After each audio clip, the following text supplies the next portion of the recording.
What are you hearing from your people on the ground there? What are we seeing in Syria? This is terrible situation over there. Syrian Kurdistan and Rojava was very, very safe for all minorities and millions of refugees, Christians, Arabs, Turks, Yazidis, and others, actually, like Iraqi Kurdistan. But now it is completely destabilized by Turkish government as NATO ally, as U.S. ally, and this is unacceptable because the Kurds are a loyalist ally in Syria, very, very effective forces in Syria in fight against Islamic radicalism and including ISIS. That I saw picture and image from there. They show me, and it's heartbroken. As many women, children running, and why Turkey is not able to negotiation with the Kurds in Syria, and why attack them. Did the United States abandon the Kurds? You know, I want to be honest with you. U.S. foreign policy is not clear. The many important things happened by President's tweet, and his tweets. Okay, they drive paradox for me as a journalist, as activist, as Kurds here in Washington. And he said, okay, we don't want to leave the Kurds. I will attack and the Turkish economy, but reality, Turks and Turkish government attack your ally. As you said, they die for US, they fight for US. And he said he loved the Kurds, he wanted to help them, he continued to help and protect them. Those people need protection by United States of America because they are pro-Americans. They respect US values as human rights, democracy, and parliamentarism, freedom. But for me, as American Kurds and American citizen, that is important. This opportunity be safe and be protected by the West, and especially by United States of America as superpower country entire the world. President Trump said this week that the U.S. had given the Kurds weapons and had paid them, had essentially, they weren't working for free, and that, the U.S. should now pull back. What is the response to that? Not only United States of America help the Kurds, the international coalition to defeat ISIS help the Kurds as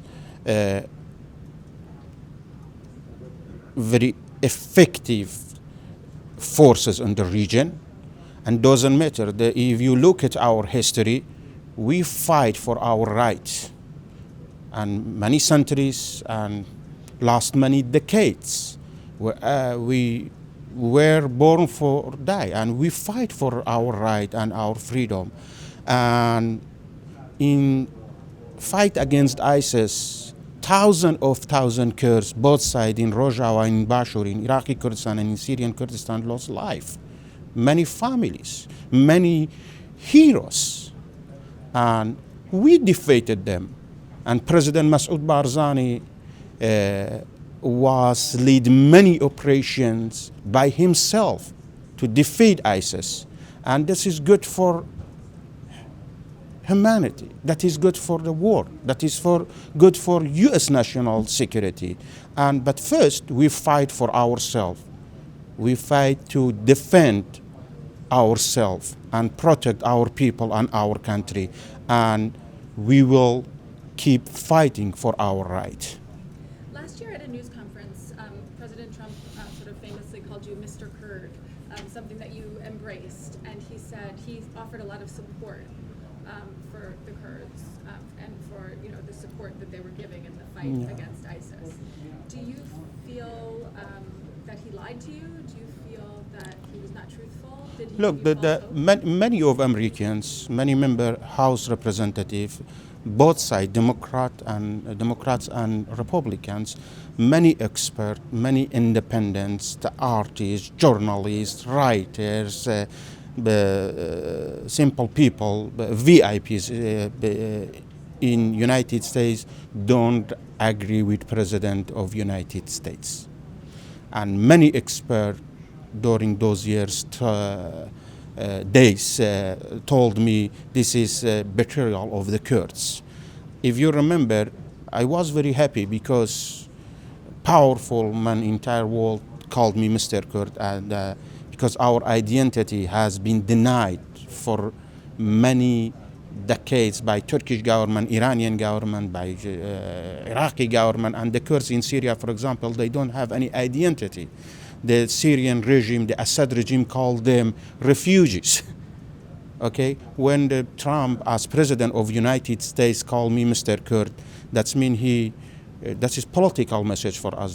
That's mean he's recognized Kurdish identity, and he said the Kurds are great people, great nation, and good fighter, and die for U.S., die with us, and he will never forget. But today, in front of his eyes, Turkish ally, member of NATO, attacks civilian and Kurdistan, and very great and loyal ally to the West, and he did nothing.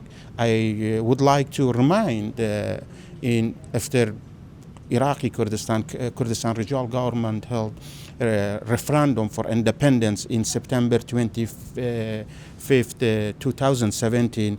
Referendum was very, very peaceful, democratic, and strong majority, 95% of Kurdistani people voted yes for independence, abandoned by U.S. After that, the Iranian regime became more active in the region, and Iran pushed those militia, Shia militia, led by Qasem Soleimani. U.S. State Department called him, and Abu Mahdi, the U.S. called them terrorists.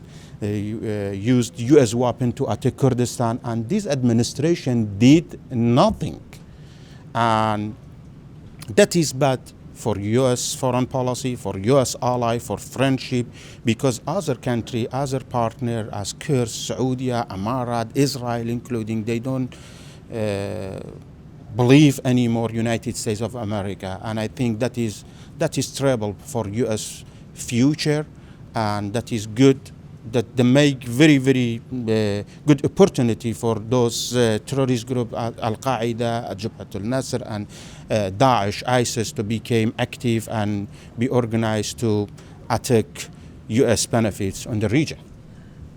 Donald Trump just put out a statement from the White House saying Turkey has invaded Syria and the United States does not endorse this attack, and has made it clear to Turkey that this operation is a bad idea. But he does also say that there are no American soldiers in the area, and he made it clear that he does not want to fight these endless, senseless wars. How do you respond to the statement that the U.S. doesn't endorse this attack, but there's no American soldiers in the area? Okay, And that Turkey is committed to civilians. why the U.S. leave Syria? For whom? For Assad? For Iranian regime? For Russia? Those countries strongly against United States of America. And I remember when Honorable Senator John McCain told me nobody believed Assad will go, because President of United States at this time, President Obama, 3 and 4 times has to said Assad have to go. But Assad is in power. And okay, the United States policy and reaction and action push your loyalist ally to be closer to Assad regime. They don't have any choice. This is mistake by United States of America. Those people should protect by United States, as President of United States said many, many of times. Will this action by the United States and now by Turkey push the Kurdish fighters closer to the Assad regime, closer to Syria, closer to Russia? Okay, if you will be there, what will be your options when your strong ally, as United States, abandoned you, opened the door, turned on green light to attack, to be under attack by Turkish government and second member of the NATO. They don't have any choice. That is U.S. mistake. And Syrian Democratic Forces and them representative told me many of times they are able to for negotiation with Turkey. And these kind of problem and conflict should be solved by negotiation, not by attack.